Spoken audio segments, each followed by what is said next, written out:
Berhubung dengan perjanjian Malaysia 63 di antara Semenanjung, Sabah dan Sarawak. Dan melalui perjanjian itu sudah tentu banyak perkara-perkara yang telah diberi penekanan. Antaranya Kerajaan Persekutuan akan membangun negeri Sabah dan Sarawak. Baru-baru ini kita telah menyambut Hari Malaysia yang ke-58 tahun Datuk Pertua. Malangnya di Sabah semasa menyambut Hari Malaysia ini, banyak daerah tenggelam.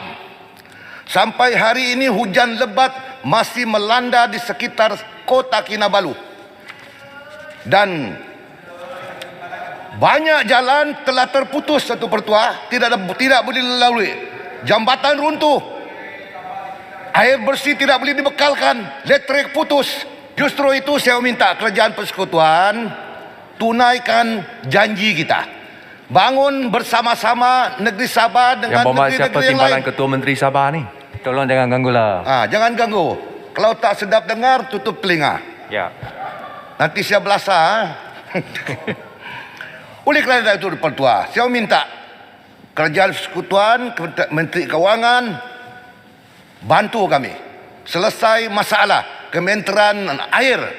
Bantu masalah sebab banjir ini berlaku apabila parit tersumbat, perperitan tersumbat berpuluh-puluh tahun, maka akan berlaku banjir sebab hujan tidak berhenti. Demikian juga dengan soal-soal naik taraf sekolah daib. Dulu waktu Barisan Nasional kita janji 1 bilion. BN kalah, PH naik, kosong. Satu lagi yang saya pelik untuk Pertua, saya beritahu ialah waktu Kerajaan Barisan Nasional janji untuk memanjangkan lapangan terbang Sandakan, naik Pakatan Harapan, potong. Tiba-tiba PRK Sandakan, inilah Bagan, pergi Sandakan umum, dapat projek, lulus. Sampai sekarang tak ada, taraf kosong. Saya mau kerajaan tunai janji ini antara lapangan terbang Tawau dan Sandakan. Panjangkan, jangan umum-umum. Inilah masalah politik. Kalau dendam beginilah jadinya. Apabila PH pemerintah projek baik pun dia putung. Last-last negara jadi miskin, papakan dana tak tentu ala tuju, disebabkan oleh Kerajaan Pakatan Harapan. Jadi begini segala-galanya, ekonomi musnah, rakyat menderita, terlalu main politik yang tidak masuk akal. Saya juga ingin meminta kerajaan, yaitu Kementerian Kerja Raya, berikan JKR Negeri Sabah pengiktirapan teknikal setaraf dengan negeri-negeri yang lain.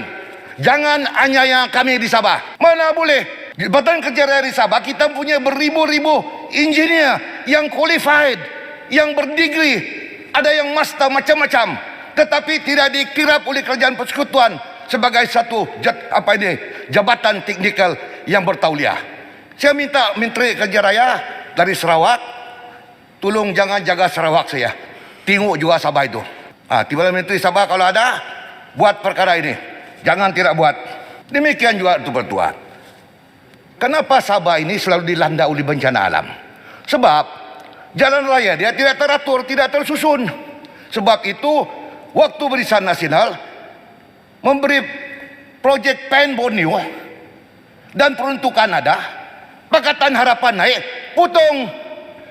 Ini masalah. Di Sarawak dia tidak putung pula. Saya marah yang Pertua. Pen Borneo di Sabah sudah tidak ada peruntukan. Jadi sekarang apa yang kita cadang?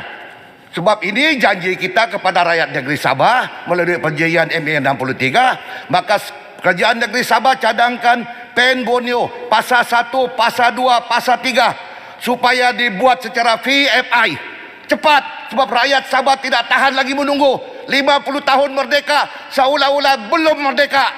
Saya harap Perdana Menteri, Menteri Kerja Raya, Menteri Kewangan ambil tindakan segera. Kita sudah buat proposal, laksanakan. Kita tidak boleh tunggu lama-lama lagi, sebab makin ditunggu lama makin menderita rakyat negeri Sabah. Saya nampak Kerajaan Persekutuan macam tidak ada ambil tahu tentang kemunculan bahawa Indonesia akan memindah ibu negara dia ke Kalimantan. Sudah tentu border negeri Sabah dikelabahkan dan di Sarawak.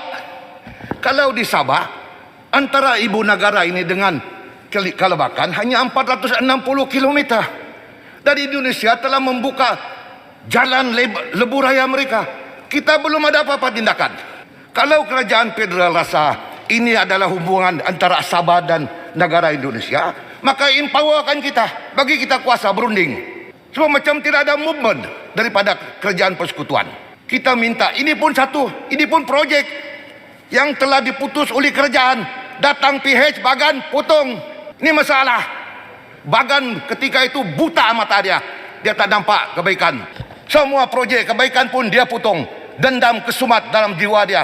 Jadi kami mau peruntukan untuk CIQ dan untuk jalan menuju ke Indonesia ini dapat disegerakan. Sebab kita tidak mau pendatang berduyun-duyun datang tanpa ada hala tuju dia.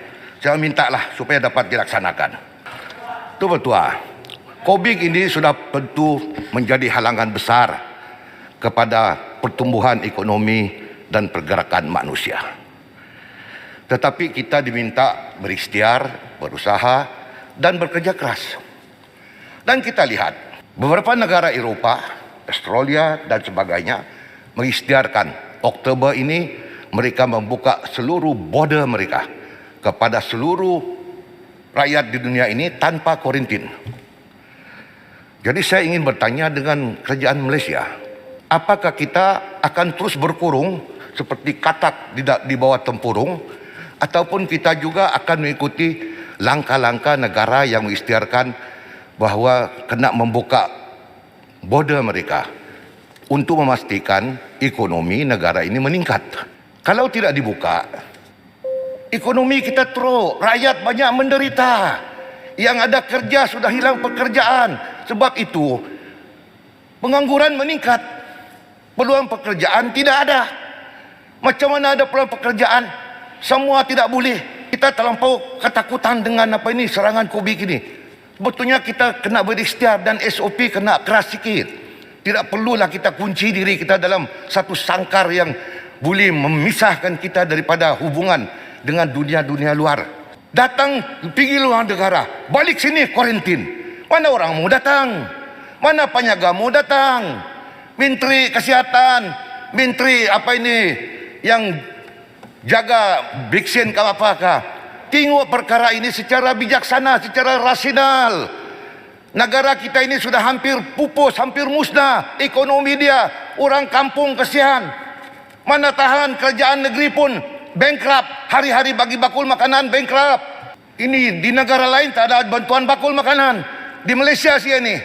Saya mintalah supaya kerajaan melihat beberapa perkara ini, usahakan, vaksinkan semua rakyat Malaysia. Sama ada yang warga negara kah, bukan warga negara. Lepas tu kita buka lah border kita. Kita buka lah penjagaan kita. Buka lah ekonomi kita. Supaya pelabur-pelabur dari luar datang untuk melabur ke negara kita. Akhir sekali itu Pertua. Beberapa perkara saya nyatakan. Saya minta kerajaan ambil tindakan segera. Bantu kami menangani masalah-masalah di Sabah. Dan bantu kami juga untuk memastikan bahawa semangat perjanjian MA 63 dapat dipenuhi dengan saksama. Terima kasih Datuk Pertua. Terima kasih.